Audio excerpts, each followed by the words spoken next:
में एक linear momentum conservation use करते हैं और दूसरा न्यूटन्स एम्पिरिकल फॉर्मूला, है ना।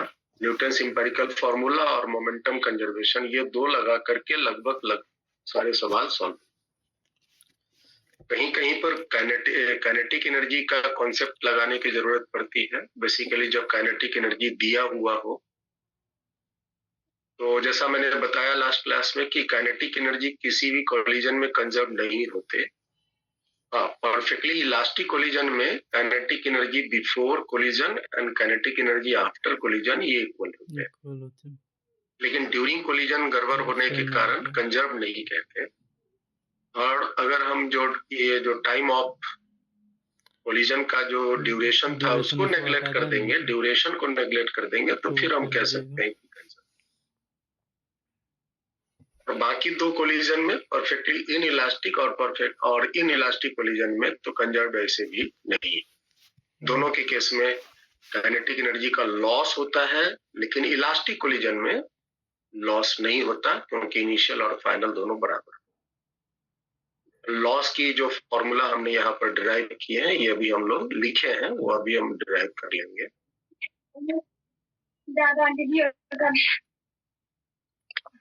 और body separate after collision, temperature same, permanent deformation नहीं होगा, ये सारी चीजें मैंने लास्ट क्लास में समझाया। तो चलिए हम लोग एनालिसिस करना शुरू करते हैं। Analysis of head on collision.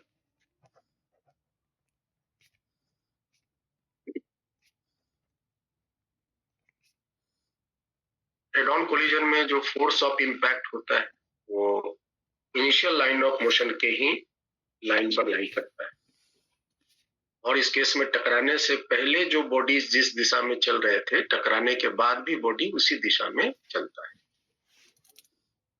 तो सबसे पहला हम डिस्कस करते हैं perfectly elastic collision. Perfectly elastic collision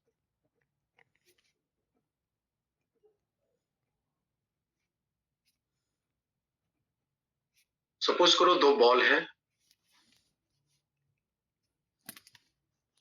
दोनों के मास अलग अलग हैं, दोनों अपनी अलग अलग स्पीड से चल रहा है, एक ही लाइन ऑफ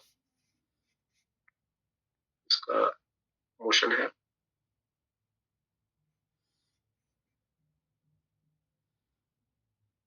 ठीक है, और इसकी स्पीड है u2।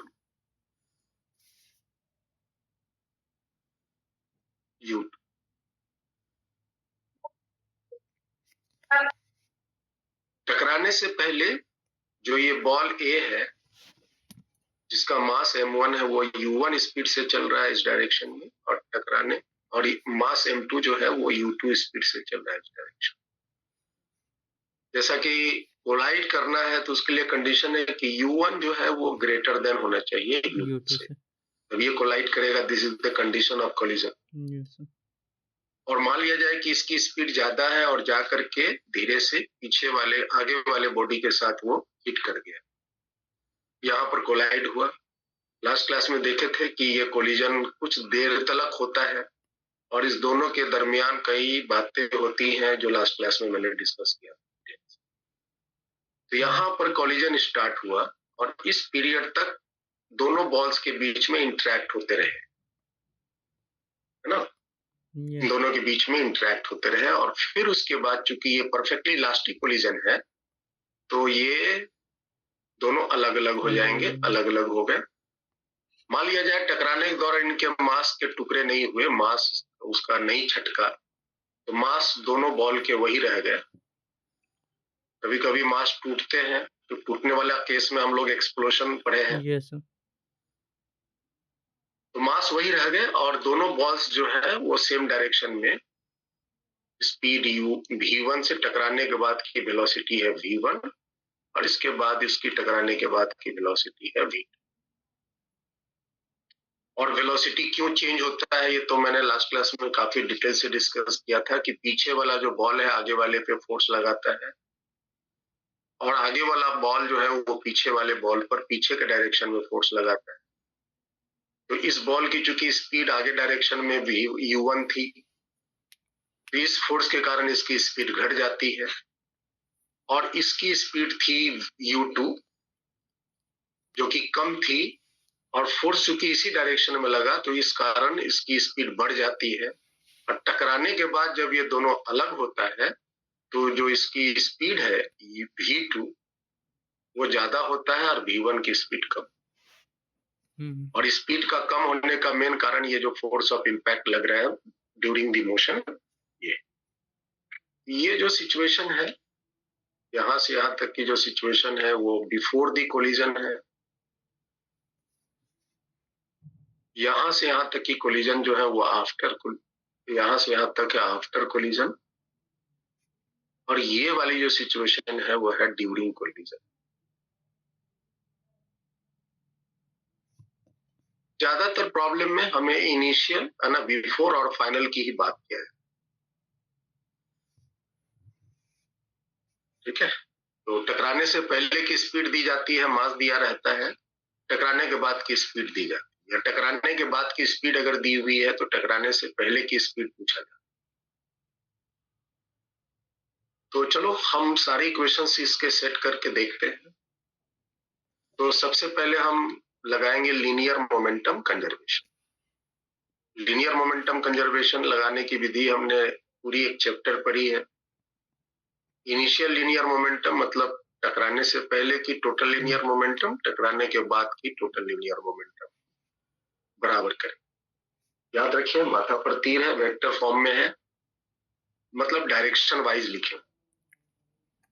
तो इसका इक्वेशन बोलिए टकराने से पहले का, ये दोनों बॉल की पूरी सिस्टम की लिखनी है, m1 u1, इसकी भी यही है m2 u2। अगर मान लो टकराने के पहले ये जो मास m2 है वो u2 स्पीड से आगे नहीं जाता, ये टकराने के पहले ये ऐसे जाता, पीछे जाता, यहाँ पर हम माइनस u2 लिखते हैं। ठीक है, अपोजिट डायरेक्शन के लिए माइनस लिखते हैं। वेक्टर में ही काम करेंगे क्योंकि एक ही डायरेक्शन में तो आई आई आई आई लिखने की जरूरत नहीं है, तो हम वहां साइन के साथ यूज कर लेंगे। ये हुआ टकराने से पहले की लीनियर मोमेंटम। टकराने की बाद की लीनियर मोमेंटम बोल सकते हैं m1 v1 plus m2 v2। अगर v1 v2 का कैलकुलेशन करने के बाद अगर किसी का मान माइनस आया तो इसका मतलब वो डायरेक्शन आगे नहीं पीछे। ये सारे वेक्टर फॉर्म में है, वेक्टर में लिखे नहीं है लेकिन वेक्टर में मैग्नीट्यूड डायरेक्शन के साथ। ये हुआ पहला इक्वेशन। दूसरा हम इक्वेशन लिखते हैं E is equal to v2 minus v1 divided by u1 minus u2। This is the second equation हम यूज करें। v2 क्या है Vedant? Velocity of mass two after collision. दूसरा मास की वेलोसिटी आफ्टर कोलिजन। 1 मतलब हुआ पहला बॉडी, 2 मतलब हुआ दूसरा बॉडी, v हुआ फाइनल वेलोसिटी टकराने के बाद, और u हुआ इनिशियल वेलोसिटी टकराने से। चूंकि कोलिजन यहाँ परफेक्टली इलास्टिक है तो E का मान हम 1 लेंगे। परफेक्टली इलास्टिक कोलिजन के लिए E का मान हम E का मान 1 हो गया तो ये इक्वेशन आ जाएंगे u1 minus u2 is equal to 2। ये एक इक्वेशन।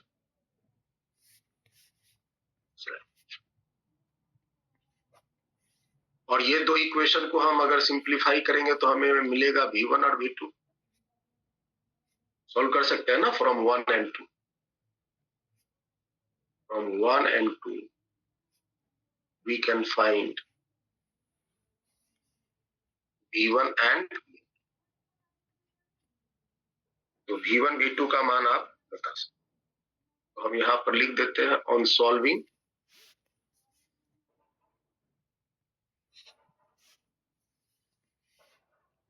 वी गेट, वैसे हम लोग याद रखते हैं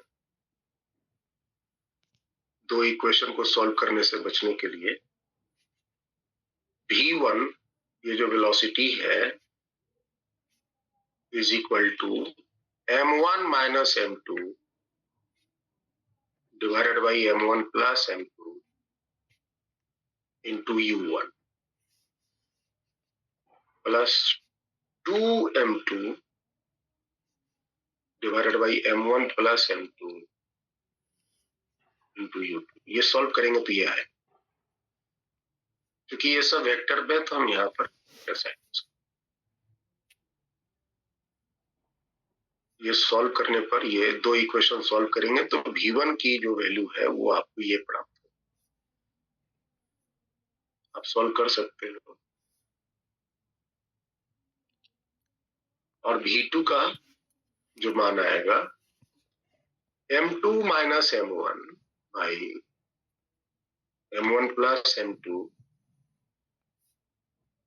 into u2 plus 2m1 divided by m1 plus m2 into u1।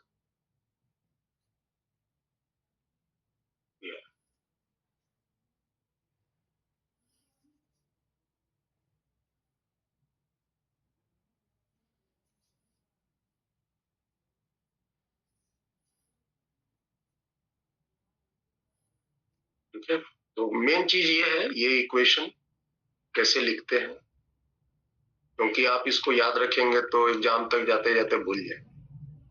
लेकिन लीनियर मोमेंटम कंजर्वेशन ये हजारों सवाल तब तक बनाए रहते हैं तो ये याद रहता है। और ये coefficient of linear, coefficient of restitution का ये फॉर्मूला कई सवाल बनाने के दौरान याद हो ही जाता।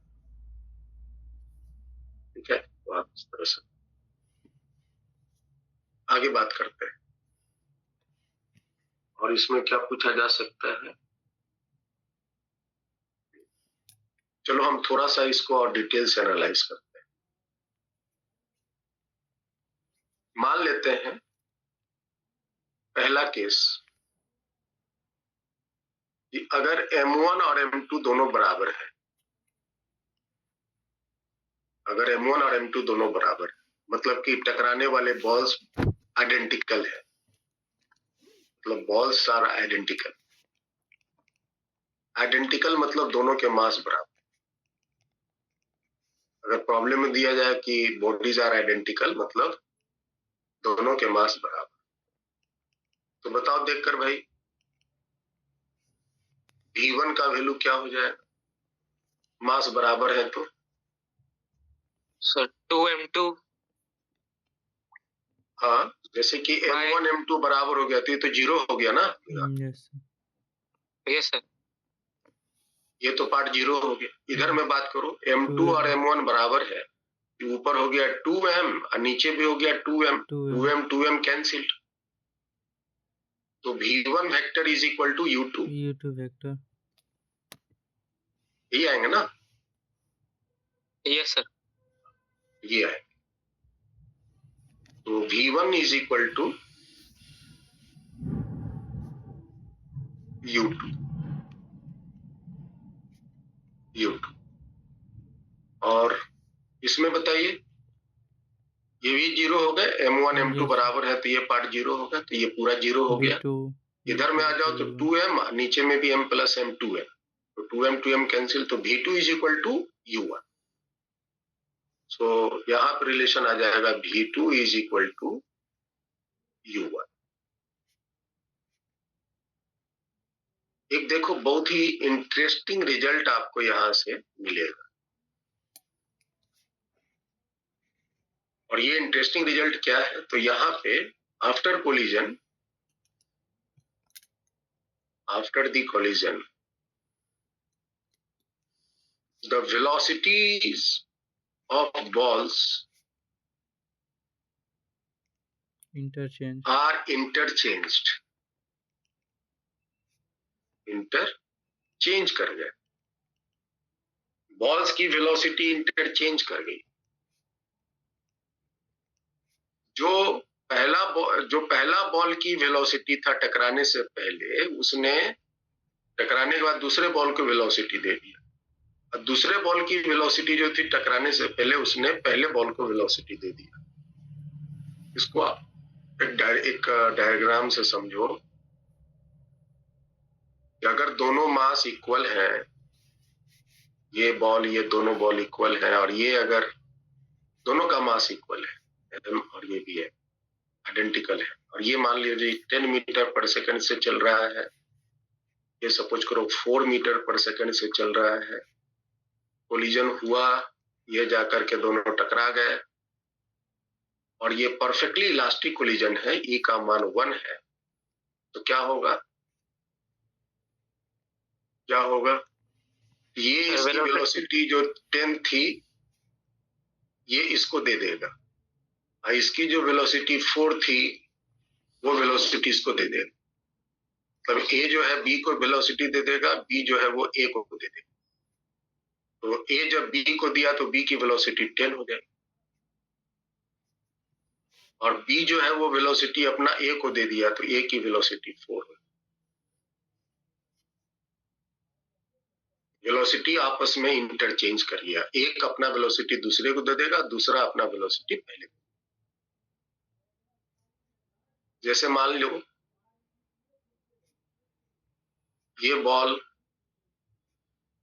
बॉल ये आगे जा रहा था 10 मीटर पर सेकंड से, ये इस डायरेक्शन में जा रहा था 4 मीटर पर सेकंड से, ये दोनों यहाँ आके टकराया। शर्त याद रखिएगा, मास इक्वल होना चाहिए और कोलिजन परफेक्टली इलास्टिक होना चाहिए, हेड ऑन इलास्टिक होना चाहिए। तो इस केस में वही घटना घटेगा, ये अपनी वेलोसिटी की बात हो रही है, माथा पर तीर है, याद रखिए डायरेक्शन के साथ इंटरचेंज होगा। तो ये जो ए है वो अपनी वेलोसिटी बी को दे देगा, मतलब 10 मीटर पर सेकंड आगे की तरफ, और बी जो है वो अपनी वेलोसिटी ए को दे देगा। तो बी की वेलोसिटी बैकवर्ड डायरेक्शन में 4 था, तो इसकी velocity backward direction 4 metre per second. इसका सबसे इंटरेस्टिंग पार्ट आप अपने खेल में खासकर कैरम बोर्ड में रियलाइज किए होंगे। जैसे ये एक बॉल है कि ये बॉल एक गोटी है, और ये मास ये रेस्ट में है, मान लो ये रेस्ट में है, और ये सपोज करो 10 मीटर पर सेकंड से चल रहा है। ये जब इसको टकराया, पीछे से आकर के आगे वाले को हिट कर गया, तो ये अपनी वेलोसिटी इसको दे दिया, 10 मीटर पर सेकंड इसका हो गया, और ये वेलोसिटी अपना इसको दे दिया, तो ये रुका हुआ था तो इसकी वेलोसिटी रुक गई। Yes sir. अभी कैरम बोर्ड में गोटी से गोटी मारे हो? Yes sir. गोटी से गोटी मारोगे, डाइस टू डाइस, स्ट्राइकर से नहीं, स्ट्राइकर में तो फिर गड़बड़ हो जाएगा, स्ट्राइकर मास भारी होता है। गोटी से गोटी मारोगे ना, और अगर परफेक्टली हेड ऑन हुआ है तो एक गोटी जो मारा है जाकर, तो दूसरा मार खाने के बाद आगे बढ़ जाएगा, और दूसरा और पहला जिसने मारा वहीं रुक जाएगा, है ना। ये घटनाएं हम लोग रियलाइज करते हैं, और इसको देख करके हम ये पता लगाते हैं कि जो गोटी है वो कितना परफेक्ट है। गोटी परफेक्ट होने का मतलब वो परफेक्टली इलास्टिक होना चाहिए। Recording in progress. ठीक है, तो इस केस में ये घटना है। ये दूसरा केस पढ़ते हैं।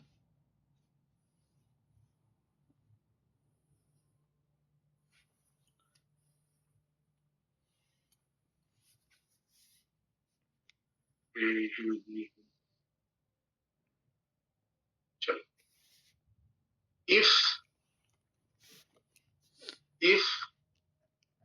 M1 is very greater than M2, मतलब जो M1 है वो बहुत बड़ा है M2 से, जो M1 है वो बहुत बड़ा है M2 से। क्या घटना है पॉसिबल है बताइए? जी सर, पूरा का पूरा एनर्जी देता नहीं। हाँ, ये वाली केस में, यस सर। ये वाली केस में मैक्सिमम ट्रांसफर ऑफ काइनेटिक 10 ये जो तीसरा वाला केस है, एक चल रहा है, एक रुका हुआ है, तो इस केस में ये अपनी पूरी एनर्जी देखो तो दूसरे वाले को दे दी। Yes sir. ये वाली जो कंडीशन है, maximum transfer of kinetic energy. ये सब हम प्रॉब्लम में डिस्कस करेंगे। अभी तो आप यहाँ ये बात करो कि M1 जो पीछे से आ रहा है उसकी मास बहुत बहुत ज्यादा है, और M2 जो आगे जा रहा था उसकी मास बहुत बहुत कम है। तब बताइए क्या मामला है। ऐसे आप समझो ना कि ये जो पीछे वाला है वो काफी भारी है, मतलब ट्रक आ रहा है, ट्रक, और आगे वाला साइकिल वाला मान लो, तो ट्रक जाकर साइकिल वाला को टकरा दिया। पीछे से ट्रक आया और आगे वाला साइकिल वाले को ठोक दिया। This is the M1 which is very very greater than M2। इसकी स्पीड U1 है, इसकी स्पीड U2। टकराने के बाद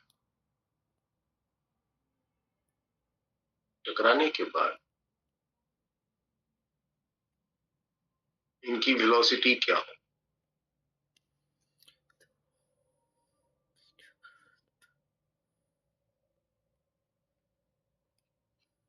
क्या लगता है?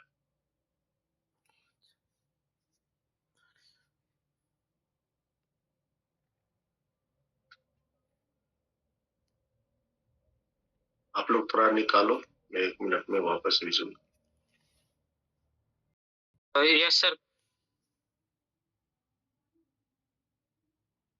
देखिए यहाँ जो V1 की वेलोसिटी होगी, क्योंकि M1 बहुत बहुत बड़ा है, V1 निकालना चाहते हैं, M1 बहुत बहुत बड़ा है, तो M1 के सामने M2 नेग्लिजिबल हो जाएगी। M1 के सामने M2 नेग्लिजिबल हो जाएगा। ठीक है, तो ये वैल्यू हुआ ऊपर में M1, नीचे भी M1, M1 कैंसिल्ड, तो ये वैल्यू आया U1 प्लस, ये सब अप्रोक्सीमेट कर रहे हैं, प्लस M2 बहुत बहुत कम है, जिसको हम इसके सामने नेग्लेक्ट कर दिए। U2 का मान ऑलमोस्ट 0 हो गया, मतलब ये वाला पार्ट, सेकेंड पार्ट ऑलमोस्ट 0 हो गया, क्योंकि M2 बहुत बहुत कम है इन कंपेरिजन टू। तो क्या बचा? V1 is equal to U1। So V1 को हम अप्रोक्सीमेट है, ये V1 is equal to approximately U। ये बिल्कुल वही बात होगी, और रियलाइज भी करो तो मिलेगा, जैसे पीछे से ट्रक आ रहा था और आगे वाला साइकिल वाला को मार दिया, तो ट्रक वाले की स्पीड पे कोई फर्क नहीं पड़ेगा। ट्रक वाले की स्पीड पर कुछ भी फर्क नहीं पड़ेगा, ऑलमोस्ट वो उसी स्पीड से चलता रहेगा जिस स्पीड से चल रहा। लेकिन साइकिल वाले की स्पीड का हालत खराब हो जाएगा। नहीं, V2, ये जो दूसरा वाला है V2 का देखो क्या हाल होगा। तो M1 बहुत बड़ा है, यहाँ पे आप, हाँ, अप्रोक्सीमेटली यहाँ पे आप ऐसा कर सकते हो इस चीज को करने के लिए, है ना, M2 को अप्रोक्सीमेटली 0 के करीब ले लो, M2 को अप्रोक्सीमेटली 0 के करीब ले लो, रिलेशन आपको मिल जाए। तो पहला ही को चेक करो, M2 0, तो M1 कैंसिल, U1 आया, और यहाँ M2 0 हुआ तो ये पूरे पार्ट 0, तो ये आ गया आपका U1। दूसरा में देखो M2 0 करो, ये 0 ये 0, तो minus M1 cancel, minus U2, minus U2। यहाँ देखो M2 0 करो, M1 कैंसिल, तो 2U1, सो 2U1 माइनस U2, ये वेलोसिटी 2U1 माइनस U2। ठीक है, इसकी वेलोसिटी जो भी थी पहले, इसकी जो पीछे से आ रहा था वेलोसिटी, उसकी डबल वेलोसिटी हो जाएगा, और ये जो रुका हुआ था, ये जो चल रहा था धीरे धीरे साइकिल वाला, उसकी स्पीड घटा दी, अप्रोक्सीमेटली ये स्पीड है।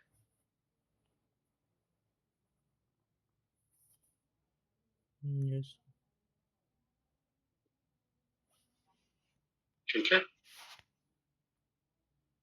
तीसरा कंडीशन लेते हैं, जैसे इसको एक एग्जांपल से देखो।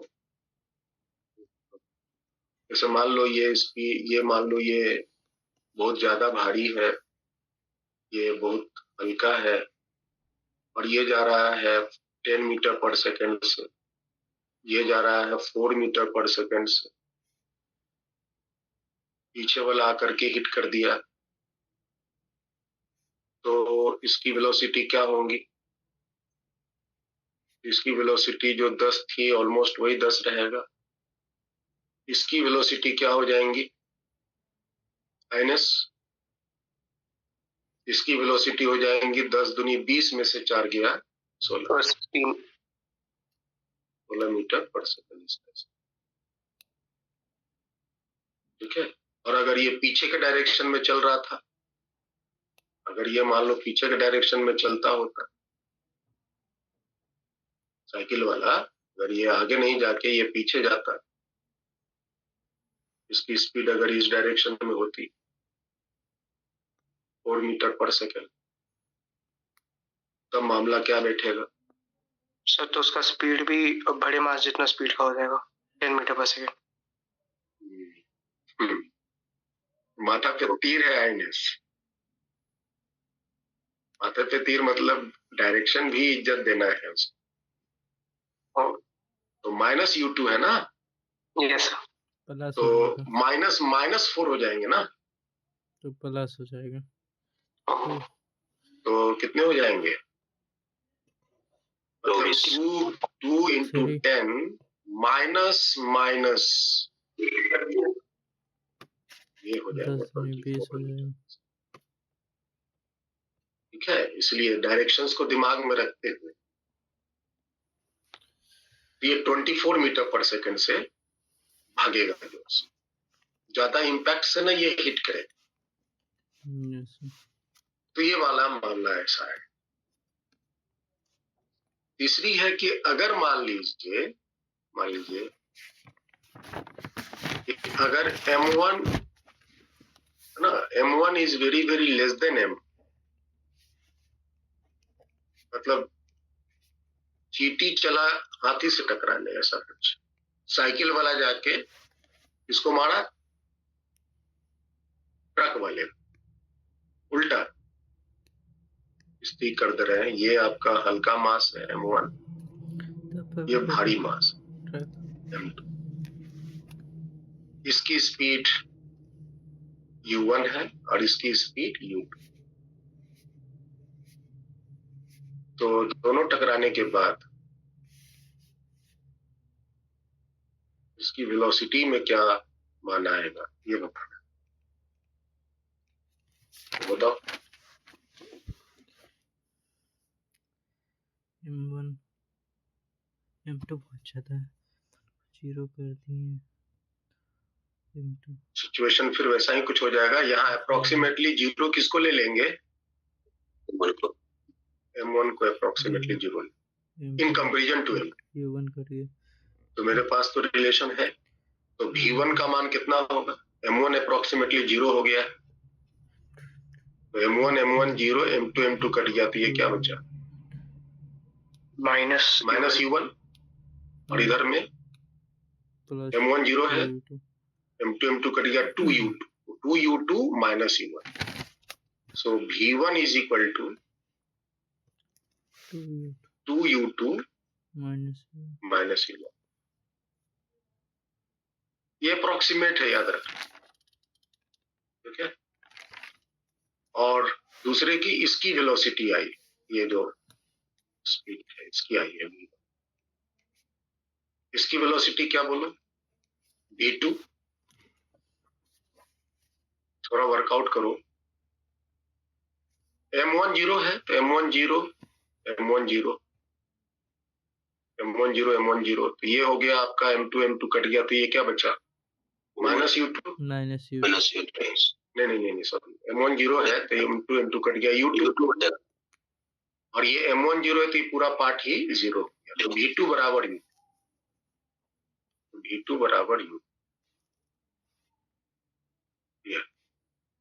मतलब कहने का कि ट्रक वाले को कोई ज्यादा फर्क पड़ने वाला नहीं है।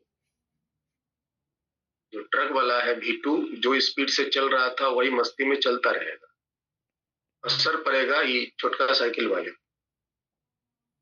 अगर आप इसकी सिचुएशन को देखो, ये चल रहा है 10 मीटर पर सेकंड से, ये जा रहा है 4 मीटर पर सेकंड से, टकरा गया, परफेक्टली इलास्टिक कोलिजन है सब जगह। इसकी वेलोसिटी का क्या होगा, V1 क्या होगा? V1 का मान हम क्या लिखें?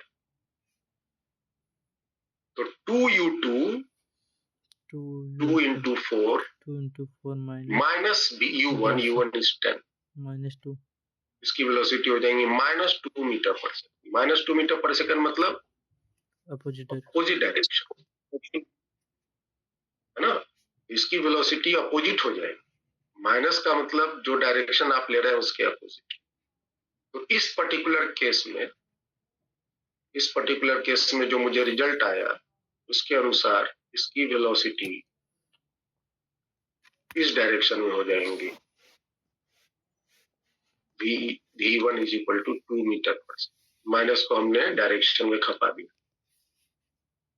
और इसकी वेलोसिटी वही रहेंगी 4 मीटर। इसकी वेलोसिटी पे कोई असर नहीं पड़ेगा। ठीक है, तो इस तरह से हम चीजों को कैलकुलेट करें। तो ये सब रिजल्ट इसके साथ कनेक्टेड है। ये हुआ perfectly elastic collision.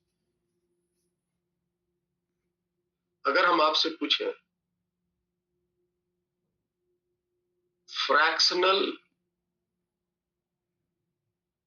Loss in kinetic energy of first ball की काइनेटिक एनर्जी लॉस होगी। यस,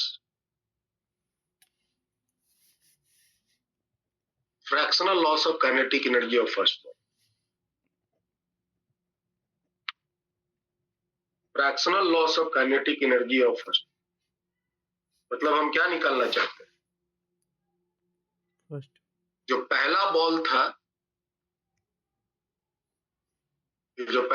था जिसका मास है m1, जिसकी स्पीड थी u1, दूसरा बॉल से जो टकराया मास है m2, स्पीड है u2। ये दोनों बॉल यहां टकराया, कोलिजन परफेक्टली इलास्टिक है।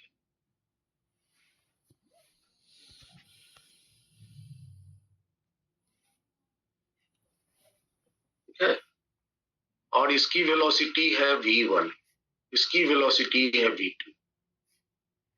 अब एक बात आप ये बताओ, ये जब टकराया तो पीछे वाला जो है ए बी को आगे के डायरेक्शन में फोर्स लगाया और बी जो है वो ए को पीछे के डायरेक्शन में फोर्स लगाया। इस फोर्स के कारण ए की वेलोसिटी घट गई, आगे जा रहा था, फोर्स अपोजिट लग गया। यस यही ए है, ये बी। ए पे फोर्स मोशन के अपोजिट लगा तो इसकी स्पीड घट जाएगी, और बी पे फोर्स मोशन के लॉन्ग लगा तो इसके कारण इसकी स्पीड बढ़ जाएगी। मेरा प्रश्न ये है कि V1 का मान U1 से क्या होगा, कम होगा ज्यादा होगा? इसकी स्पीड U1 थी, इसकी स्पीड U2। तो ये जो V1 हुआ वो U1 से कम होगा या ज्यादा होगा? कम होगा। कम होगा। मास तो वही रहा, अभी हम बात सिर्फ पहले बॉल की पूछ रहे हैं, फर्स्ट बॉल की बात।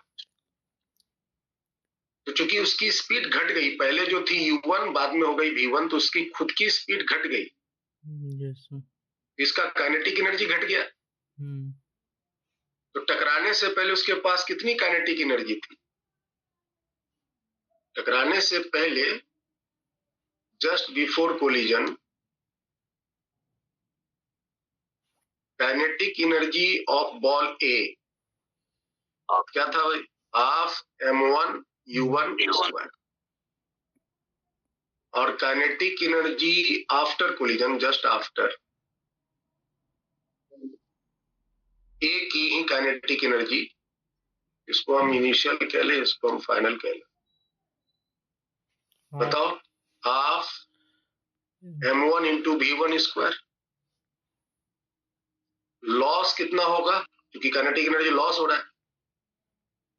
Loss in kinetic energy of ball A, लिख सकते हैं half m1 u1 square minus v1 square. यही होगा ना? यस। तो फ्रैक्शनल लॉस कितना हो?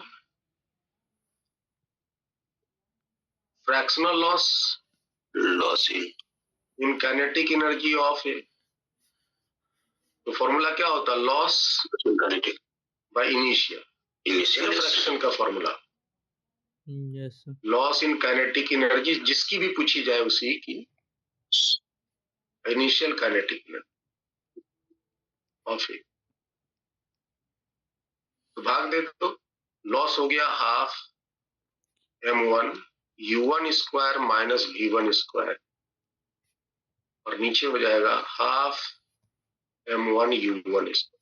हाफ m1 तो ये कैंसिल हो जाएगा, और इसकी वैल्यू क्या आएंगी? 1 minus v1 square by u1। ये कोई फॉर्मूला नहीं है जो याद रखना है, ये आपसे पूछा जाता है तो आप इस तरह से इसका मान निकाल सकते, ठीक है? इस तरह से आप इसका वैल्यू को कैलकुलेट कर सकते।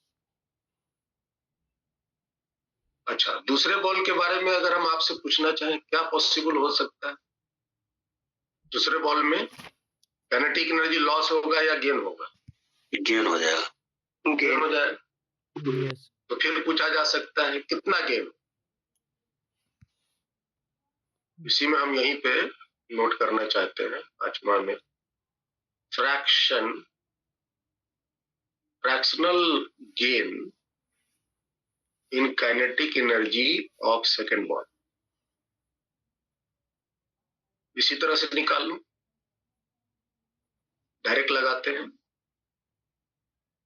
तो फ्रैक्शनल गेन बताइए of kinetic energy of second ball, तो गेन कितना हो जाएगा? Half m2 v2 square minus u2 square, minus, और इनिशियल क्या था? m2 into u2 square. ये कट जाएंगे और ये मान आ जाएंगे आपको v2 square by u2 square minus.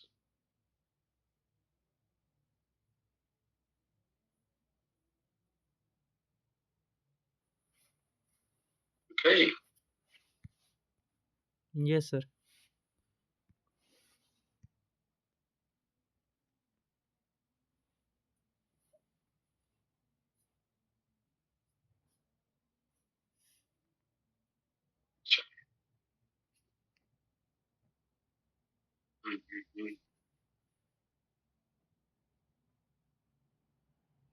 तो ये सारे टाइप्स के क्वेश्चन इसमें रहते हैं।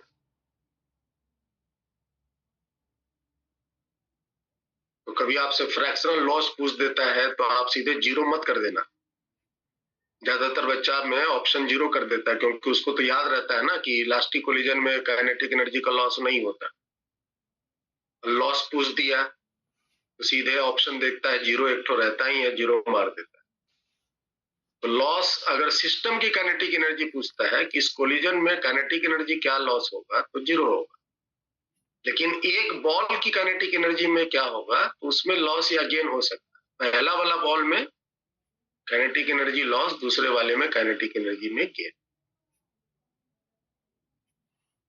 ये ध्यान रखें। आइए हम आगे बात करते हैं। दूसरा कोलिजन है परफेक्टली इनइलास्टिक कोलिजन।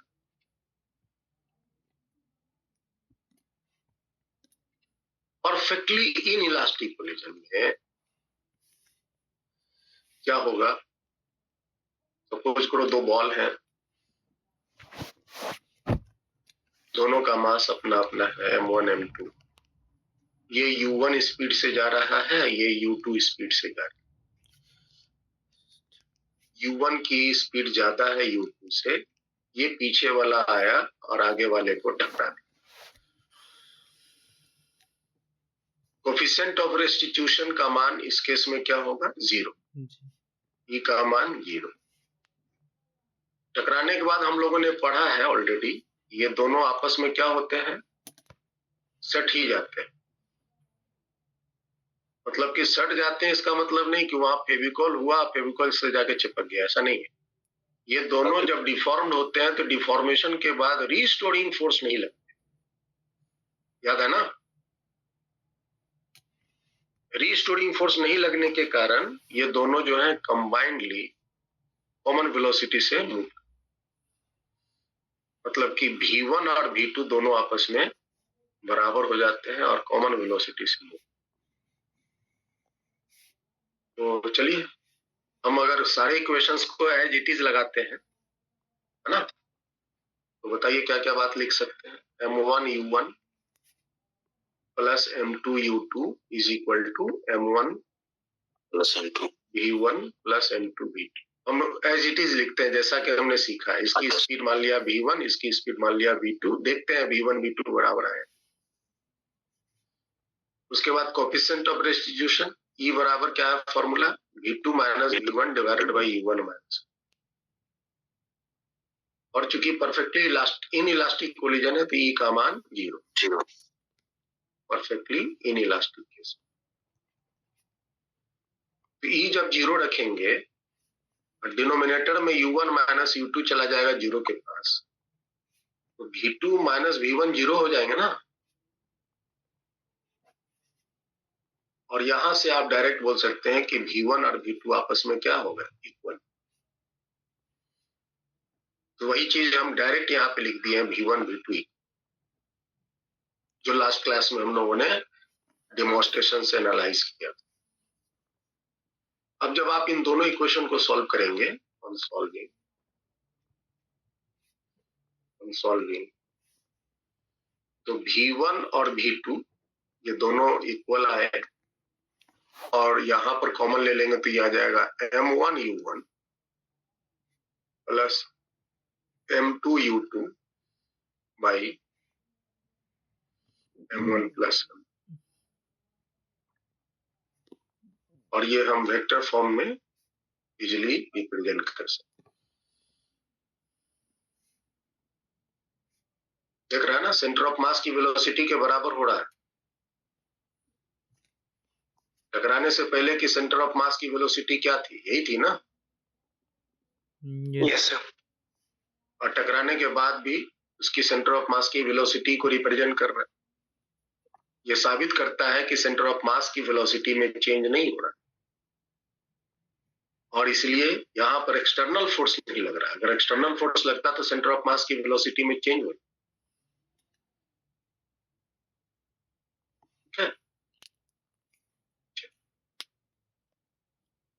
इस केस में काइनेटिक एनर्जी में लॉस हो, तो हम यहाँ काइनेटिक एनर्जी में लॉस निकालना चाहते हैं। To find loss in kinetic. तो अब बताओ भाई, टकराने से पहले टोटल काइनेटिक एनर्जी कितनी थी? Before,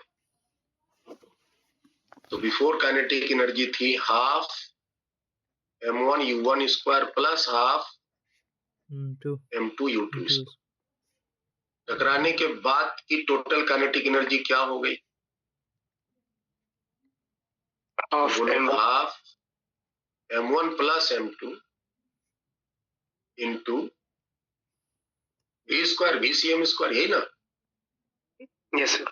m1 u1 plus m2 u2 divided by m1 plus m2। इसको स्क्वायर कर लेते हैं और इसको ऊपर वाला भी स्क्वायर।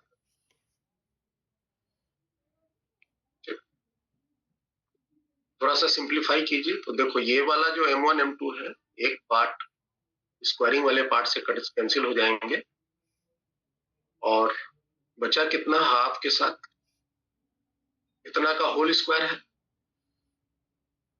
ना। m1 हम होल स्क्वायर को साथ में घटा के कर दें, तो लॉस कितना हुआ बताओ? लॉस इन काइनेटिक एनर्जी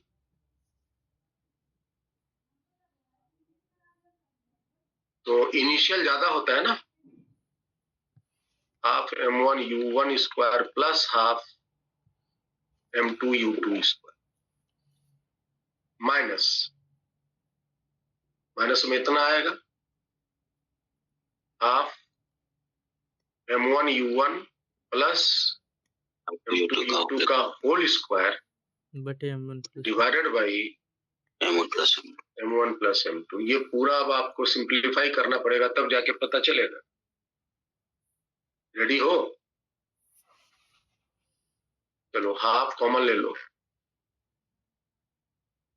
बस जो हम लास्ट क्लास में रिजल्ट लिखे थे उसी रिजल्ट को पाने के लिए हम थोड़ा मेहनत कर रहे हैं। बताओ भाई, नीचे में क्या हो जाएंगे कॉमन? एलसीएम में m1 प्लस m2 इसको मल्टीप्लाई करो इसके साथ, क्या हो जाएंगे बताओ? m1 u1 का स्क्वायर। हम इसको नेक्स्ट पेज में ट्रांसफर कर दें।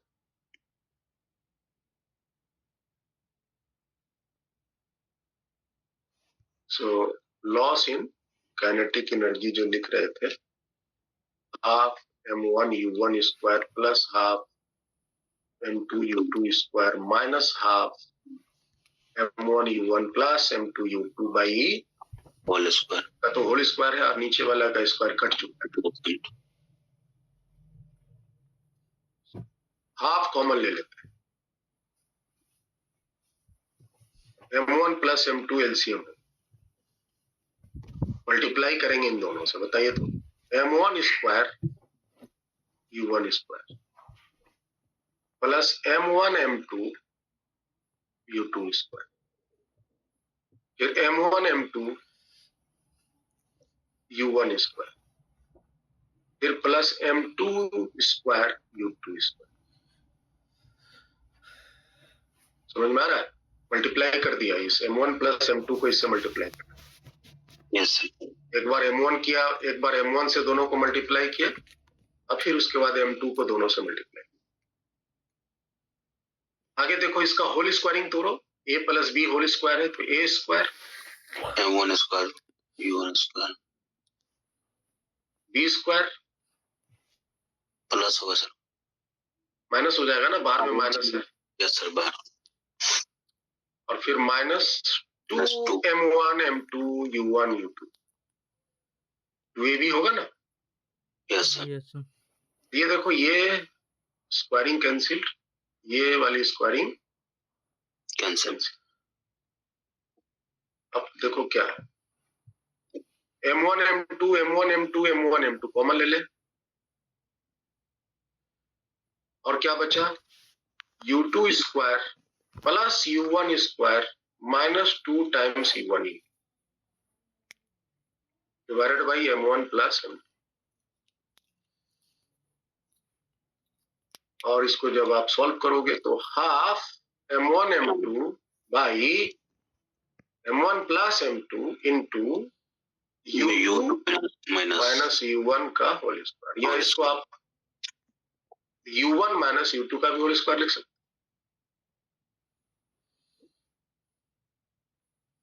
ठीक है, yes sir, this is a loss in kinetic.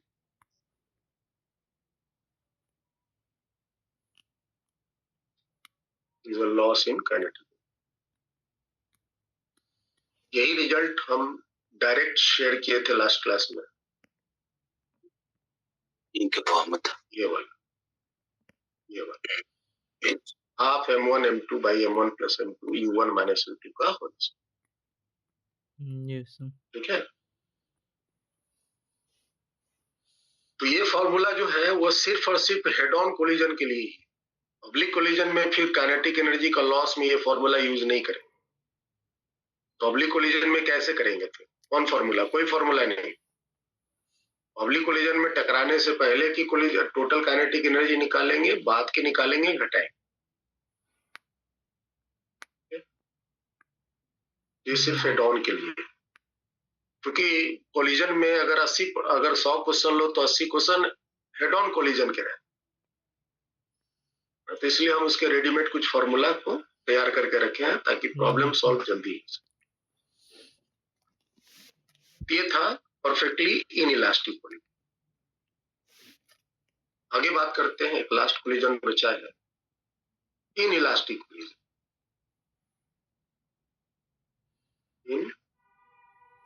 Elastic collision,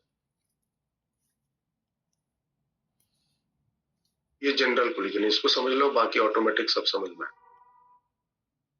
ये मास है m1, u1 स्पीड से चल रहा है, ये मास है m2, u2 स्पीड से चल रहा, u1 की स्पीड ज्यादा है u2 से, यहाँ आके टकरा गया। कोलिजन जो है परफेक्टली इलास्टिक नहीं है, ना ही परफेक्टली इनइलास्टिक है। तो E की वैल्यू E ही है, जिसका मान 0 से 1 तक 1 के बीच में आपको दिया जाए। तो हम E की वैल्यू E ही ले लेते हैं। इस कोलिजन में टकराने के बाद बॉडी अलग हो जाते हैं, याद है ना? Yes sir. टकराने के बाद की वेलोसिटी अलग हो जाती है दोनों, v1 v2, चिपकले नहीं रहते। ये देखिए, टकराने के बाद दोनों फर्क हो गए, इनइलास्टिक कोलिजन नीचे वाला। बॉडी थोड़े से डिफॉर्म भी रह जाते हैं, इंटरनल एनर्जी बड़ी की बड़ी रह जाती है, टेम्परेचर थोड़े से बढ़ जाते हैं, लेकिन रीस्टोरिंग फोर्स थोड़ा सा लगने की वजह से दोनों फर्क हो जाते। Yes sir. परंतु इस केस में काइनेटिक एनर्जी पूरी तरह से रिगेन नहीं कर पाता, लॉस ही रहे। अब ऐसे प्रॉब्लम को सॉल्व कैसे करें? सिंपली वही है, पहले तो लीनियर मोमेंटम कंजर्वेशन लगाओ। बताओ, m1 u1 plus m2 u2 m2 u2 बराबर m1 v1 plus m2 u2। एक इक्वेशन तो ये लिख देंगे। दूसरा इक्वेशन E बराबर v2 minus v1 is divided by v1 minus, और E into u1 minus E into u2 is equal to v2 minus v। ये रहा आपका दूसरा इक्वेशन। ठीक है जी। अब ये दो इक्वेशन को जब तुम सॉल्व करोगे तो आपको v1 v2 टकराने के बाद की वेलोसिटी निकलेगी। ऑन सॉल्विंग वी गेट, कभी मौका मिले तो बैठ के दोनों को सॉल्व करना, हम डायरेक्ट फॉर्मूला लिख रहे हैं। टकराने के बाद की जो वेलोसिटी पहली बॉल की आएगी m1 minus em2 by m1 plus m2 into u1 plus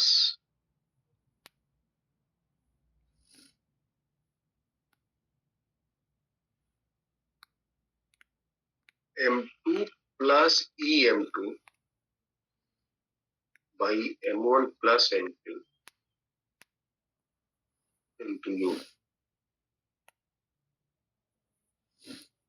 ये आएगी। अगर हम E का वैल्यू 1 ले लेंगे तो वही परफेक्टली इलास्टिक वाला कोलिजन का रिलेशन है। V2 का फॉर्मूला लिख सकते हैं m2 minus em1 by m1 plus m2 into u2 plus m1 plus em1 by m1 plus m2। m2 को कॉमनली भी लिख करके लिख सकते हैं। u1 होगा सर नीचे। यस, ये वाला u1। इसको आप इसको जो है पहला वाला को, ये तो हुआ m1 minus em2 by m1 plus m2 into u1 plus 1 plus EM2 by M1 plus M2 into U। आप जैसे मर्जी चाहो दिमाग में रख सकते। M2 minus EM1 by M1 plus M2 into U2 plus 1 plus EM1 by M1 plus M2।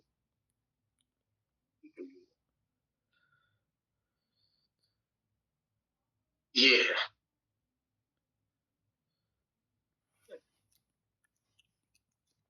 तो पहला वाला फॉर्म या दूसरा वाला फॉर्म जो मर्जी चाहे आप यूज कर लो। और इस केस में लॉस होगा kinetic energy, loss in kinetic energy, total kinetic energy before जो भी है minus total kinetic energy after. After क्या है वो यूज करेंगे। तो बिफोर क्या है बताओ। बिफोर है half M1 U1 square plus half M2 U2 U2 square. ये माइनस आफ्टर क्या है बोलो। Half M1 V1 square plus half M2 V2 square. अब देखो V1 का मान है इतना बड़ा और V2 का मान है इतना बड़ा। इसका होल स्क्वायरिंग करके यहां प्लेस करके फिर आपको इसको घटाना है। समझ में आया? सुनिए कि दिमाग बौखला गया होगा। और जब हम इसको घटाएंगे रख करके तो फिर आपका जो रिजल्ट आएगा लॉस इन काइनेटिक एनर्जी का वो मैं आपके लिए बना के रखा हूं। हाफ M1 M2 भाई M1 प्लस M2 है ना। U1 minus U2 whole square 1 minus E on solving. जब आप उसका मान प्लेस करोगे होल स्क्वायरिंग करोगे सिंप्लीफाई करोगे तो फाइनली रिजल्ट आपको ये प्राप्त होगा। ये हम है ना कैसे आता है ये हमने बता दिया। V1 V2 का वैल्यू को प्लेस करेंगे इतना इतना और सिंप्लीफाई करेंगे तो आपको ये रिजल्ट। तो ये था कोलिजन। ये 3 प्रकार के मुख्य कोलिजन है। इसी के संबंधित आपसे कई टाइप्स के क्वेश्चन पूछे जाएंगे।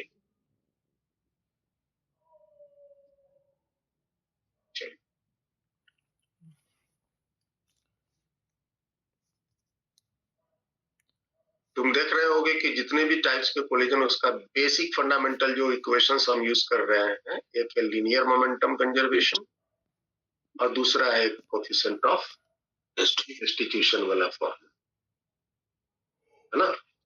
लगभग हम सब जगह यही यूज करते हैं।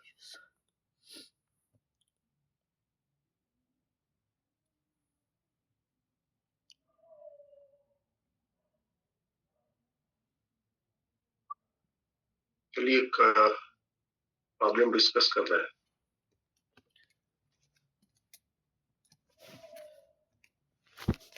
प्रॉब्लम को नोट कीजिए आप लोग।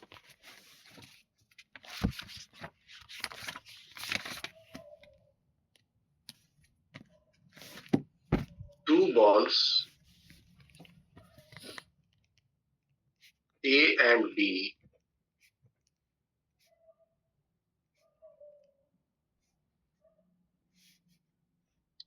या ऐसे लिखो A ball A है ना moving some speed कुछ स्पीड से मूव कर रहा है and takes head-on collision with an identical ball B at rest elastically. Elastically मतलब perfectly elastic. Elastically मतलब perfectly elastic.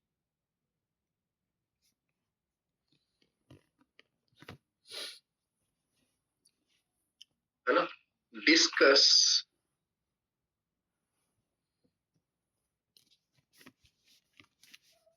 the comparison of mass of the balls, mass of the balls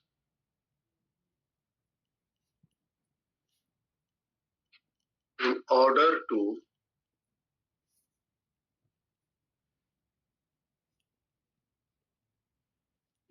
ऐसा करो, mass of the ball A,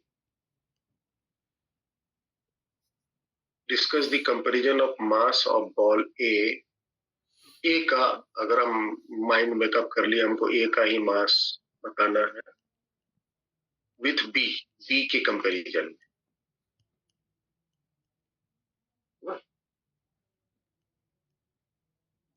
in order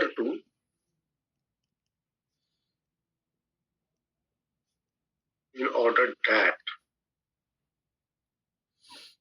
the ball B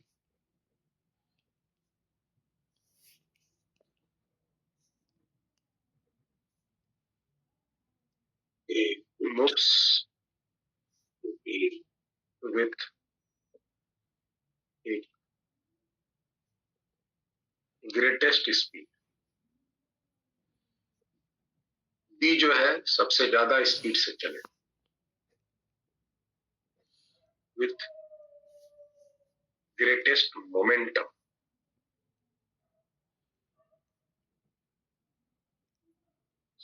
Greatest kinetic energy.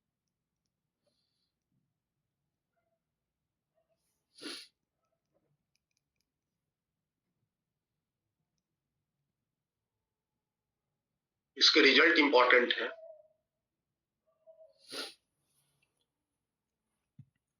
मतलब कि A और B दोनों का मास नहीं पता.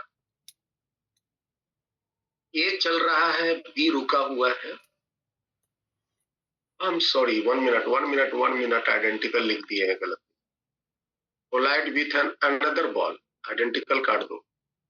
आइडेंटिकल में तो मास बराबर होगा ना. यस आइडेंटिकल हटा दो.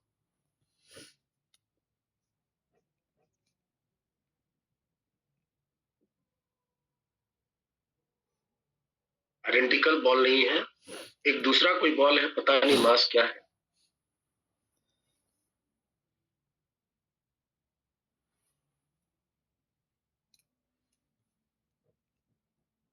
बी लेकिन रेस्ट में. ए बॉल चल रहा है जाकर के बी से टकरा गया, हेड ऑन कोलिजन लिया. तो पूछ रहा है कि ए की मास क्या होनी चाहिए इन कंपेरिजन टू बी, ताकि बी जो है उसके पास टकराने के बाद सबसे ज्यादा स्पीड हो जाए, सबसे ज्यादा मोमेंटम हो जाए और सबसे ज्यादा काइनेटिक एनर्जी.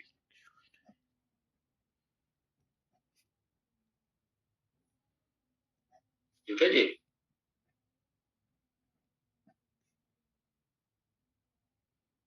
चलो देखो ध्यान से और समझो इसको. तुमको लगेगा तीनों केस में रिजल्ट एक ही होना चाहिए. स्पीड ज्यादा तो मोमेंटम ज्यादा, स्पीड ज्यादा तो काइनेटिक एनर्जी ज्यादा, ऐसा लेकिन नहीं है. ओहो. घटनाएं चेंज. Yes sir. एक बॉल है ए, मान लीजिए इसका मास है m1. लग जाएगा. ये सपोज कुछ स्पीड से चल रहा है, u स्पीड से चल रहा है. एक दूसरा बॉल है b जिसका मास है m2. और ये रेस्ट में है, इसकी वेलोसिटी 0। कोलिजन हुआ, परफेक्टली इलास्टिक कोलिजन हुआ, v का मान 1 है, और टकराने के बाद दोनों की अपनी अलग अलग वेलोसिटी हो गई according to their masses and speed. इसके मास की स्पीड मान लेते हैं v1 और इसकी स्पीड है v2। तो सबसे पहले हम v1 v2 का मान प्राप्त करें। परफेक्टली इलास्टिक कोलिजन में आप डायरेक्ट फॉर्मूला अगर याद है तो लगा दो, जनरली याद रहता नहीं है। आप इक्वेशन फटाफट लिखो, बताओ। m1u plus m2 0, m1 v1 plus m2 v2 लिख सकते हैं। Yes, sir. This is the first equation. This is the first equation.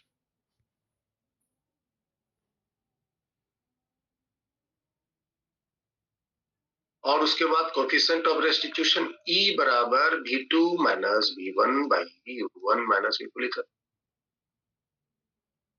E का मान 1 है, v2 माइनस v1 तो ठीक है, u1 का मान u है और u2 का मान 0 है। u2 का मान 0। u माने इनिशियल वेलोसिटी और 2 मतलब दूसरे बॉल की इनिशियल, तो जो 0 है तो रेस्ट में था। और यहां से आपको इक्वेशन आएगा u is equal to v2 minus v1। ये आया इक्वेशन नंबर 2। ये आया इक्वेशन नंबर 2। अच्छा, आपको जो चीज कैलकुलेट करनी है वो किसके बारे में करनी है, 1a के बारे में कि b के बारे में? Greatest kinetic energy, greatest speed, greatest momentum किसका? B ए का बी का नहीं बी का ना, B ए का नहीं, B बी का। Discuss the comparison of mass A with B in order that ball B should move with maximum speed, maximum momentum, maximum। तो B की बात हो रही है क्योंकि B तो रेस्ट में था। अब तो जो भी है ना वो स्पीड पकड़ेगा, जो भी मोमेंटम पकड़ेगा, जो भी काइनेटिक पकड़ेगा वो तो ओरिजिनल पकड़ेगा क्योंकि उसके पास तो शुरू में तब कुछ था नहीं।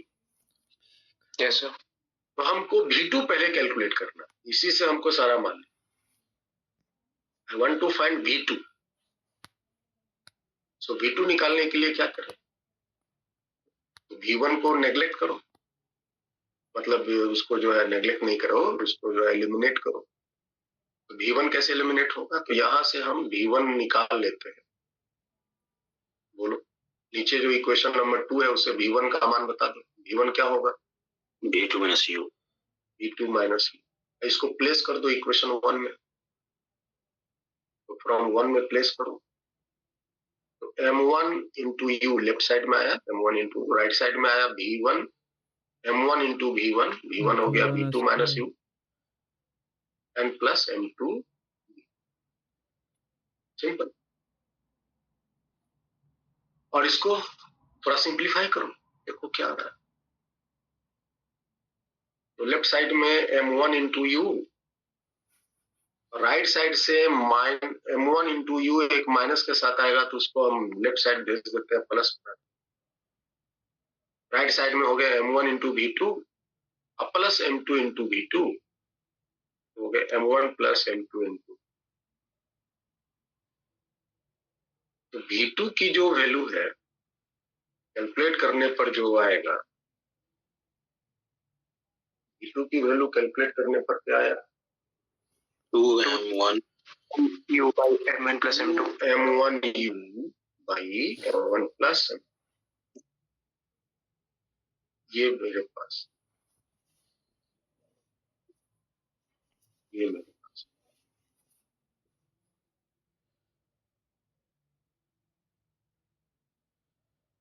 ठीक है,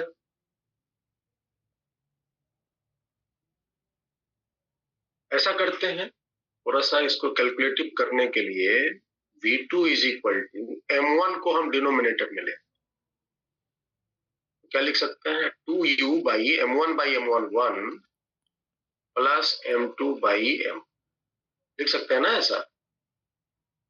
यस सर।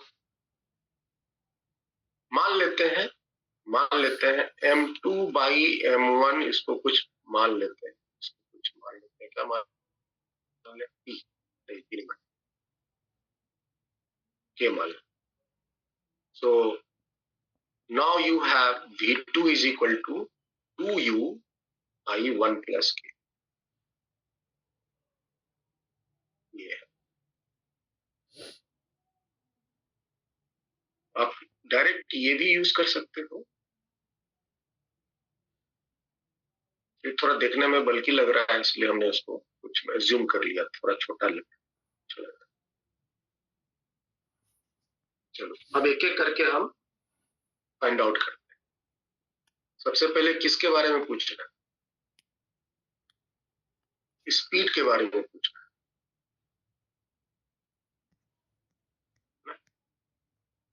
मेरे पास क्या रिलेशन है? जी है। मेरे पास V2 का मान कितना आया? 2U by 1 plus K। यहाँ K का वैल्यू क्या है? M2 by M। अब हम कंडीशन पहला लेते हैं। For maximum value of V2, है ना, speed of second one, maximum value of V2,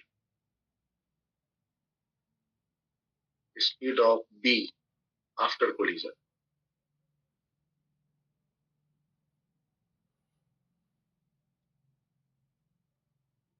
equation तो आपके सामने ही, बताइए तो ऐसी कौन सी कंडीशन आप ये अप्लाई करेंगे ताकि स्पीड V2 जो मैक्सिमम हो जाए? बोलो भाई, क्या कंडीशन होनी चाहिए कि आपकी जो स्पीड है वो मिनिमम हो, सॉरी मैक्सिमम हो? तो इसका मान मैक्सिमम के लिए ये जितना छोटा है, डिनोमिनेटर उतना कम होना चाहिए। यस। जितना डिनोमिनेटर कम होगा, जितना डिनोमिनेटर कम होगा, भागफल उतना ही ज्यादा, स्पीड ज्यादा। और इस डिनोमिनेटर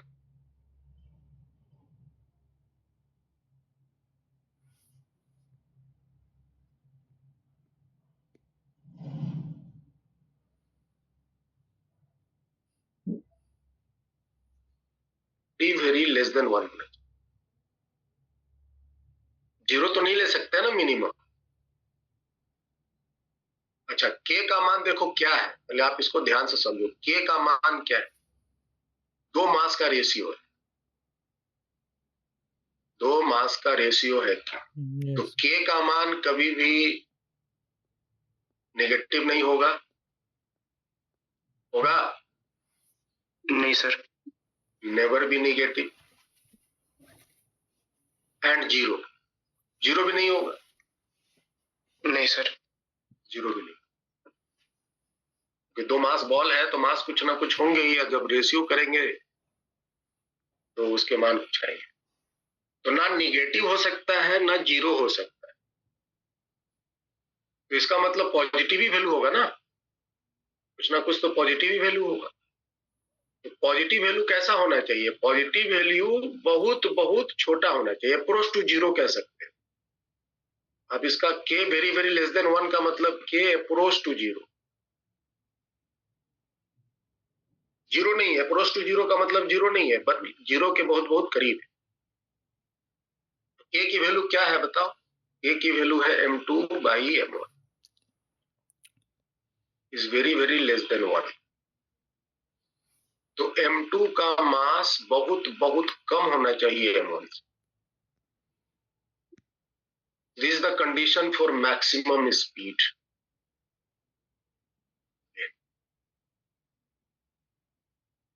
और बात भी सही लग रहा है ना? यस। दूसरा जो बॉल है B, जो आगे आगे चल रहा था, चल रहा था नहीं, जो आगे में रुका हुआ था, और पीछे से एक बॉल M1 मास का आके टकराया, तो जो रुका हुआ था उसमें स्पीड सबसे ज्यादा तब न होगा जब उसका मास बहुत कम हो। आप ऐसे समझ लो कि पीछे से ट्रक जाके एक साइकिल वाला जो रुका हुआ था उसको ठोक दिया।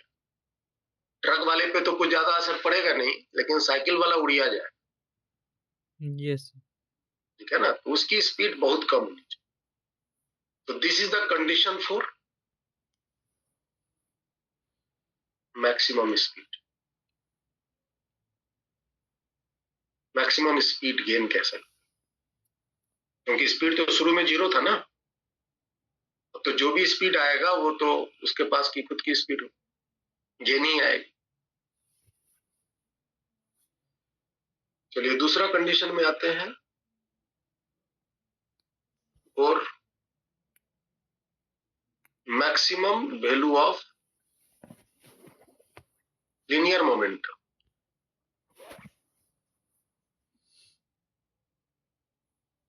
E2 ना of second ball after collision. E2 मतलब linear momentum second ball after collision. चलो बताओ भाई, P2 का मान M2 into V2, second ball का मास है M2 और उसकी स्पीड है V2, ठीक है ना। तो M2 तो ठीक है, V2 का मान देखो क्या लाए हुए हो, 2U by 1 plus K, 1 plus K, यही है ना। Yes sir. 1 plus K। और M2 का मान क्या लिख सकते हैं, M2 का मान लिख सकते हैं K times M1, K times M1। लिख दो। हमको M1 का मास चाहिए ना, हमको किसका मास चाहिए, discuss the comparison of mass A का चाहिए बी के रेस्पेक्ट में, तो हमको ए का चाहिए। ए का मास तो M1 है, तो M1 के कंपैरिजन में करने के लिए M2 बराबर क्या लिख सकते हो, तो M2 बराबर लिख सकते हो K टाइम्स M1, डाल दो यहाँ K times M1 into 2U बटा में 1 प्लस K। ये कितना हो जाएगा, तो 2M1U बाई K को नीचे करते हैं तो 1 बाई K प्लस 1 लिख सकते हैं। जी यस सर। तो ये एक्चुअली में तुम देखो ध्यान से तो तुमको यहाँ पता चलेगा, ये जो है, ये जो रिलेशन है P2, ये बराबर हो गया 2 टाइम्स P1, P1 मतलब इनिशियल की moment, divided by 1 plus 1 by. तो इस पर लिखने की जरूरत नहीं है, हम यही से बात कर। चलो बताओ P2 का वैल्यू मैक्सिमम चाहिए, P2 का वैल्यू मैक्सिमम चाहिए, तो इसका वैल्यू मैक्सिमम के लिए डिनोमिनेटर मिनिमम चाहिए। हाँ सर। और डिनोमिनेटर मिनिमम होने के लिए इस पार्ट का वैल्यू मैक्सिमम चाहिए। Yes sir. सॉरी मिनिमम चाहिए, है ना। जितना ये 1 बाई के जितना कम होगा तो प्लस 1 का एडिशन करेंगे तो कम ही आएगा। और 1 बाई के मिनिमम होने के लिए सिर्फ के का वैल्यू को मैक्सिमम होना हो। 1 बाई के जितना ज्यादा होगा, सॉरी के जितना ज्यादा होगा 1 बाई के उतना ही कम होगा। 1 बाई के जितना कम होगा डिनोमिनेटर कम होगा, डिनोमिनेटर कम होगा तो पूरी फ्रैक्शन ज्यादा। इसमें क्या कंडीशन निकल के आया बाहर, तो फॉर P2 मैक्सिमम के लिए जो K का मान है that should be maximum very very greater than 1। इसका मतलब हुआ कि M2 by M1 is very very greater than. इसका मतलब हुआ M2 is very very greater than.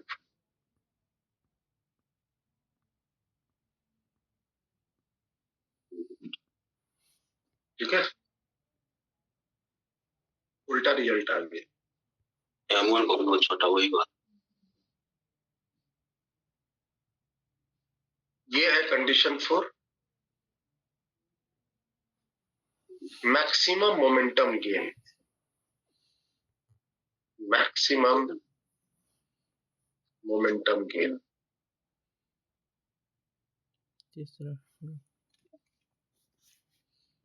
अगर हम एक डायग्राम से देखें तो पहला वाला जो मैक्सिमम स्पीड की कंडीशन क्या है,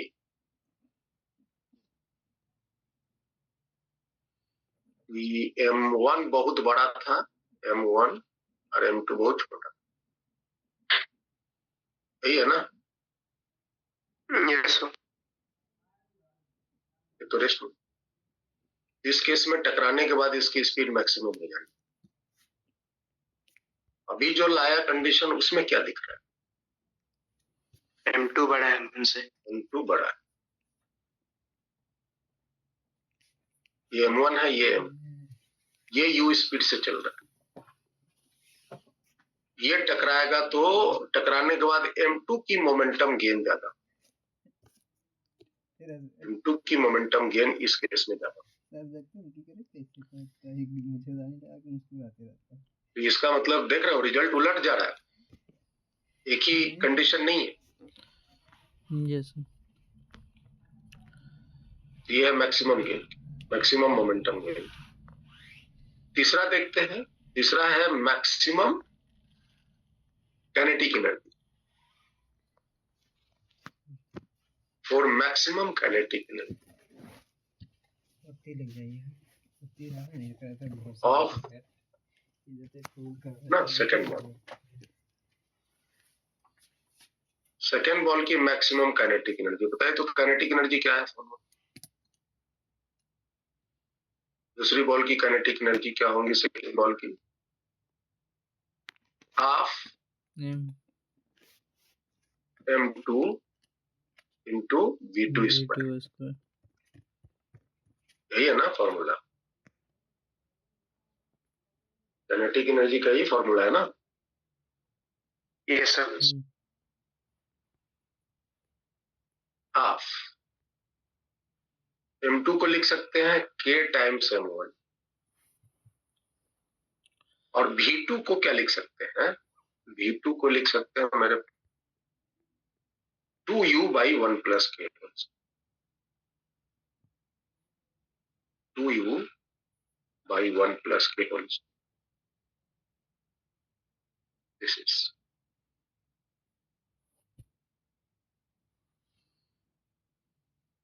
इसको थोड़ा देखिए क्या दिया जाएंगे, हाफ और 2 टू जा 4, ये कैंसिल हो जाएंगे तो ऊपर में हम डायरेक्ट 2 लिख देते हैं M1 के साथ K by 1 plus K whole square। Check करो सही है? टू यू स्क्वायर। ठीक है जी?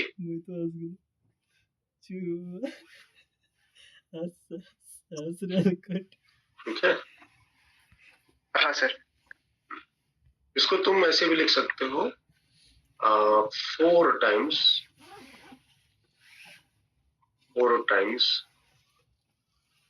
K into kinetic energy of first ball, initial kinetic energy of first ball बटा में 1 plus K whole square।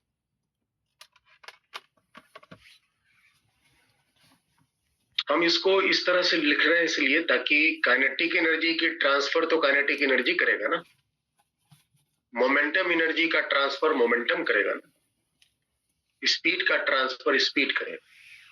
इसलिए हम काइनेटिक एनर्जी का ट्रांसफर के केस में काइनेटिक एनर्जी को रिप्रेजेंट कर रहे हैं। मोमेंटम के ट्रांसफर में मोमेंटम को रिप्रेजेंट किए थे, हमने हटा दिया था, है ना, m1 इंटू यू को मोमेंटम लिखे थे। चलो बताओ, आपके पास कुल मिलाकर के काइनेटिक एनर्जी जो टकराने के बाद दूसरी बॉल की आई है वो क्या है? तो वो है, हम यहाँ से बात कर रहे हैं, इसको हम शिफ्ट कर देते हम भी वहीं से बात करते हैं सर। और ब्रैकेट में चीजें मेरे पास यही है। मेरे पास जो काइनेटिक एनर्जी आई वो यही है, 2m1 u स्क्वायर, ये जो है सो है अपना 2m1 u स्क्वायर जो है सो है k बाई 1 प्लस के स्क्वायर। ये फैक्टर डिसाइड करेगा कि काइनेटिक एनर्जी मैक्सिमम कब है ना। This factor will decide when the kinetic energy will be maximum.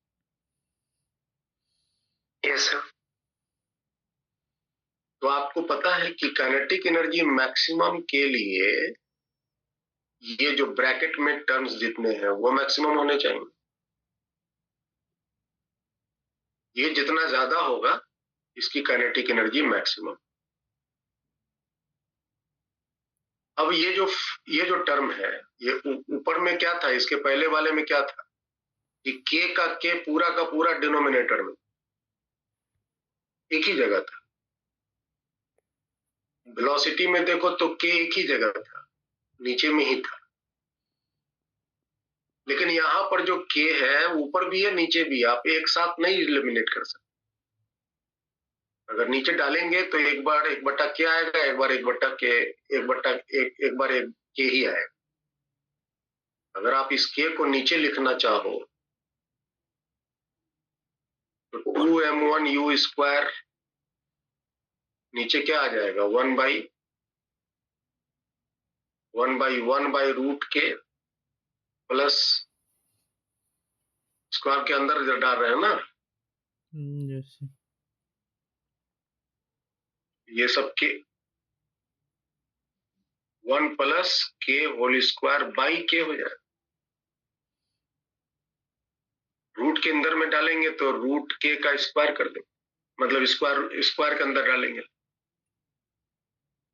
ये कुछ ऐसा फैक्टर है, मतलब आप इसको 2m1 u स्क्वायर जो है सो है यहां लिख सकते हो 1 बाई रूट के प्लस, है ना, के बाई रूट के हो जाएगा, रूट होल स्क्वायर। यहां पर भी तो पूरा गुट्टा एक साथ नहीं आया ना, एक साथ सलग में नहीं आया, एक यहां भी है एक नीचे भी है। तो आप जैसे इसके पहले मोमेंटम और स्पीड को डिसाइड किए थे, यहां डिसाइड नहीं कर पाओ, क्योंकि वहां पे क्या था कि एक साथ ही था, एक ही अकेला ही था, अकेला से डिसाइड हो गया। यहाँ पे दोनों इंक्लूड है ना, ऊपर भी है नीचे भी। तो ऐसे केस में हम क्या करते हैं, ऐसे केस को हैंडल करने के लिए हम मान लेते हैं इसको कुछ, है ना, कुछ पी मान लेते हैं, लेफ्ट इसको के बाई 1 प्लस के का होल स्क्वायर को कुछ मान लेते हैं। क्या मानो बताओ, कुछ पी मान, के बाई 1 प्लस के होल स्क्वायर, और हमको इस पी का वैल्यू मैक्सिमम चाहिए, क्योंकि हमको ये पूरा फैक्टर मैक्सिमम चाहिए। ठीक है, तो for maximum value of P, for maximum value of P with respect to K के रेस्पेक्ट में के का मान क्या हो ताकि पी का मान मैक्सिमम। शर्त पता है, dp by D must be equal to 0। तो चलो बताओ dp बाई डी क्या बोलोगे, डिफरेंशिएट करो, नीचे वाला माइनस, ऊपर वाले का डिफरेंशिएशन 1 माइनस ऊपर वाला बाहर, नीचे वाले का डिफरेंशिएशन 2 टाइम्स 1 प्लस के डिवाइडेड बाई 1 प्लस के का होल स्क्वायर का स्क्वायर कर देंगे, पावर 4 हो जाएंगे। लेफ्ट साइड तो जीरो है, लेफ्ट साइड तो जीरो है, तो डिनोमिनेटर में 1 प्लस के का पावर 4 है, वो जीरो के पास भी।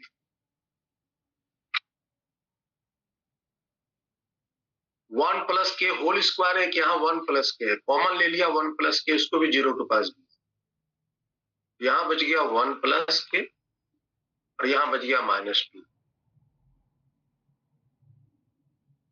1 माइनस के दैट इज 0, और यहां से के का वैल्यू प्राप्त हुआ हुआ।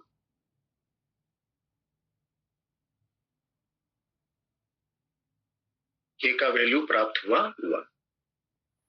तो फॉर मैक्सिमम वैल्यू ऑफ के पी के का मान आपको आ गया हुआ। ये मतलब क्या है, m2 by m1 बराबर हुआ। तो m2 is equal to, this is the condition for maximum kinetic energy transfer. दोनों का मास इक्वल होना चाहिए, और बात भी सही दिख रहा है ना। अगर दोनों का मास एक कर दी जाए,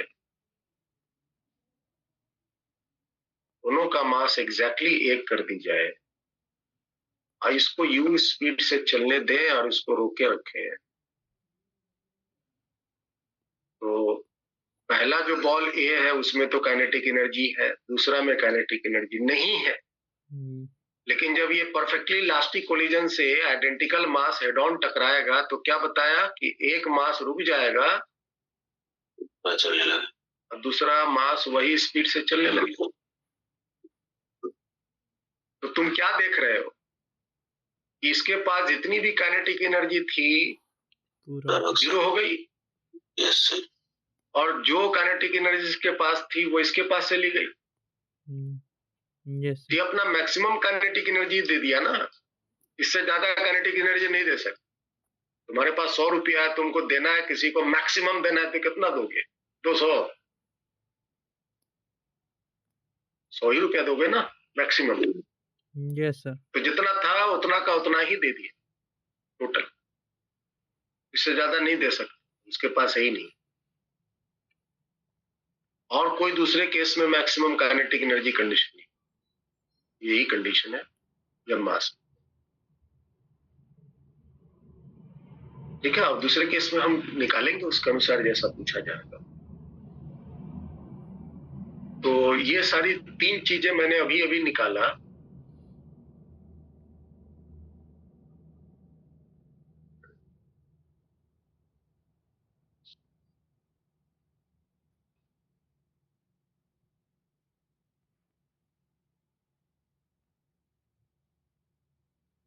ये देखो, ये वाली केस जो मैंने डिस्कस किया था पहले, मैंने यहाँ शायद लिख दिया है। ये वाली केस दोनों का मास इक्वल हो और एक रेस्ट में हो, उस केस में काइनेटिक एनर्जी ट्रांसफर होता है maximum transfer of kinetic energy. पूछा था तो ये मैंने यहाँ पर लिखा, जो कि अभी रिजल्ट में आया। और ये वाली कंडीशन किसके लिए है? दूसरी वाली condition maximum momentum speed gain के लिए है ना।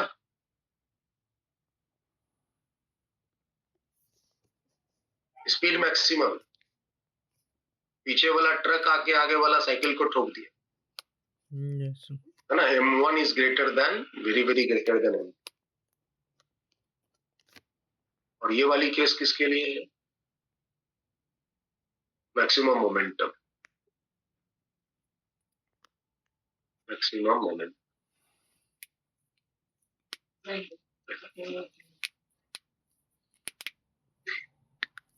ठीक है,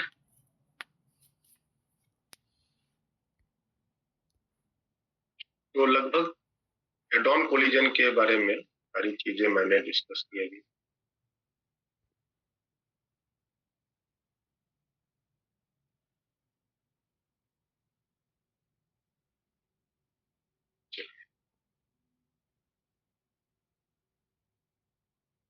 तो अब हम इसके न्यूमेरिकल्स अब डिस्कस कर सकते हैं।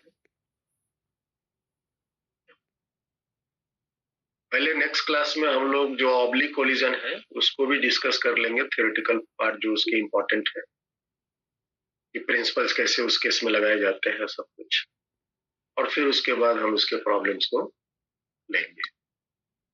प्रॉब्लम्स इसके बहुत इजी रहते हैं, आराम से समझ, बस प्रिंसिपल्स अच्छे से लगाने आने चाहिए। तो मिलते हैं नेक्स्ट क्लास में। Thank you.